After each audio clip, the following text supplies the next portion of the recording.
तो 13 number question, निम्नलिखित सल्तनत शासकों में से कौन अफगान मूल के थे? लोधी शासकों, खिलजी, सैयद, तुगलक। तो बताइए दोस्तों किस राजवंश के शासक जो थे अफगान मूल के थे, ये आपको बताना है। ठीक है, अफगान मूल के थे, तो सही ऑप्शन क्या हो जाएगा? लोधी। तो लोधी वंश के जो शासक थे, लोधी राजवंश के जो शासक थे वे अफगान मूल के थे। ठीक है दोस्तों, कंफर्म हो गया आपको? लोधी राजवंश की स्थापना किसके द्वारा किया गया था? तो लोधी राजवंश की स्थापना किसके द्वारा किया गया था? तो यह बहलोल लोधी के द्वारा किया गया था। किसके द्वारा दोस्तों? बहलोल लोधी। बहलोल लोधी के द्वारा जो है किया गया था। कब किया गया था दोस्तों? तो यह 1451 ईस्वी में। कब किया गया? 1451 ईस्वी में किया जाता है। ठीक है, कंफर्म है दोस्तों। और देखिए कि लोधी राजवंश के अंतर्गत कितने शासक हुए? तो देखेंगे यहाँ पर बहलोल लोधी, सिकंदर लोधी, इब्राहिम लोधी जैसे महान शासक जो है होते हैं। ठीक है, खिलजी, तो खिलजी राजवंश की स्थापना किसके द्वारा किया गया? खिलजी राजवंश की स्थापना जलालुद्दीन फिरोज खिलजी के द्वारा किया जाता है। कब किया गया? तो जून 1290 ईस्वी में जलालुद्दीन फिरोज खिलजी, जलालुद्दीन जलालुद्दीन फिरोज खिलजी, जलालुद्दीन फिरोज खिलजी, जलालुद्दीन फिरोज खिलजी के द्वारा कब किया गया दोस्तों? तो यह जून 1290 ईस्वी में किया जाता है। कब किया गया? जून 1290 ईस्वी में। ठीक है दोस्तों, कंफर्म हो गया। अब देखेंगे सैयद राजवंश। तो सैयद वंश का संस्थापक कौन थे? खिज्र खां। कौन थे दोस्तों? खिज्र खां थे। खिज्र खां थे। कब इन्होंने किया? 1414 ईस्वी में। कब हुआ दोस्तों? 1414 ईस्वी में होता है। ठीक है, अब सैयद राजवंश के संस्थापक खिज्र खां थे। कब हुआ? 1414 ईस्वी में इन्होंने सैयद राजवंश की स्थापना करते हैं।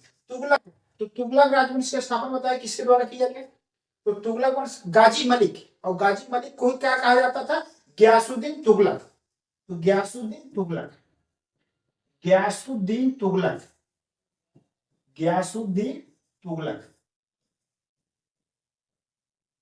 कब करते हैं दोस्तों? तो ये सितंबर 1320 ईस्वी में तुगलक राजवंश की जो स्थापना गयासुद्दीन तुगलक के द्वारा किया जाता है। कब किया गया? सितंबर 1320 ईस्वी में। सितंबर 1320 ईस्वी में किया जाता है। ठीक है दोस्तों, अब देखेंगे दोस्तों यहाँ पर निम्नलिखित सल्तनत शासकों में, तो जो सल्तनत शासक थे, देखेंगे दिल्ली सल्तनत के अंतर्गत 5 राजवंश स्थापित होते हैं। दिल्ली सल्तनत के अंतर्गत, जो दिल्ली सल्तनत है उसके अंतर्गत दोस्तों 5 राजवंश आते हैं। अब 5 राजवंश कौन कौन है दोस्तों? तो देखिए 5 राजवंश, गुलाम वंश पहला है, गुलाम राजवंश, गुलाम वंश, खिलजी वंश, तुगलक वंश, सैयद वंश और अंतिम क्या है? लोधी वंश। ये आपको ध्यान में रखना है। तो दिल्ली सल्तनत का पहला वंश क्या था दोस्तों? गुलाम वंश। इस गुलाम वंश की स्थापना किसके द्वारा किया गया? तो यह कुतुबुद्दीन ऐबक के द्वारा किया गया। कब किया जाता है दोस्तों? जून 1206 ईस्वी में। जून 1206 ईस्वी में गुलाम वंश की स्थापना किया गया कुतुबुद्दीन ऐबक के द्वारा। कुतुबुद्दीन ऐबक, तो कुतुबुद्दीन ऐबक के द्वारा जो है किया जाता है। ठीक है दोस्तों, तो यहाँ पर देखेंगे जो सल्तनत शासकों की बात कर रहा है, तो यहाँ पर देखेंगे दिल्ली सल्तनत के अंतर्गत 5 वंश आते हैं। गुलाम वंश, खिलजी वंश, तुगलक वंश, सैयद वंश, लोधी वंश। तो एक क्रोनोलॉजिकल ऑर्डर में भी आ सकता है, तो आपको ध्यान में रखना है। गुलाम वंश, खिलजी वंश, तुगलक वंश, सैयद वंश और लोधी वंश। अब देखिए गुलाम वंश का संस्थापक कौन था? तो जून 1206 ईस्वी में गुलाम वंश की स्थापना कुतुबुद्दीन ऐबक के द्वारा किया जाता है। गुलाम वंश के और अगर महत्वपूर्ण शासकों की हम बात करें तो देखेंगे गुलाम वंश के और महत्वपूर्ण शासक कौन थे? तो कुतुबुद्दीन ऐबक, इल्तुतमिश, रजिया सुल्तान, बलबन जैसे जो है महान शासक होते हैं गुलाम वंश के अंतर्गत। ये आपको ध्यान में रखना। फिर गुलाम वंश के बाद कौन सा राजवंश आया? तो खिलजी राजवंश आया। तो खिलजी राजवंश का संस्थापक कौन था? तो जलालुद्दीन फिरोज खिलजी था। कब किया? जून 1290 ईस्वी में खिलजी वंश की स्थापना करता है। तो जलालुद्दीन फिरोज खिलजी, उसके बाद क्या है दोस्तों? अलाउद्दीन खिलजी, मुबारक शाह खिलजी, ऐसे जो है शासक खिलजी वंश के अंतर्गत होते हैं। ठीक है, ये कंफर्म हो गया आपको। उसके बाद क्या है दोस्तों? गुलाम वंश हो गया, खिलजी वंश हो गया, उसके बाद क्या आएगा? तुगलक राजवंश। तो तुगलक वंश की स्थापना सितंबर 1320 ईस्वी में गियासुद्दीन तुगलक के द्वारा किया जाता है। गियासुद्दीन तुगलक को गाजी मलिक भी कहा जाता है, ध्यान में रखना चाहिए दोस्तों। गियासुद्दीन तुगलक के बाद और क्या है दोस्तों, मोहम्मद बिन तुगलक, फिरोज शाह तुगलक जैसे जो है शासक होते हैं, ठीक है, ये आपको ध्यान में रखना। तुगलक राजवंश के बाद कौन सा शासक आया, वंश आया, तो सैयद वंश का शासक आया, ठीक है। सैयद वंश से खिज्र खां, और बताइए खिज्र खां शासक हुए, मुबारक खां, अलाउद्दीन शाह जैसे जो है शासक होते हैं, ये आपको ध्यान में रखना।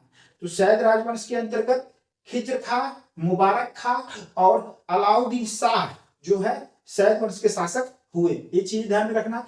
लोधी वंश की स्थापना बहलोल लोधी के द्वारा 1451 ईस्वी में किया जाता है। बहलोल लोधी के द्वारा किया गया 1451 ईस्वी में।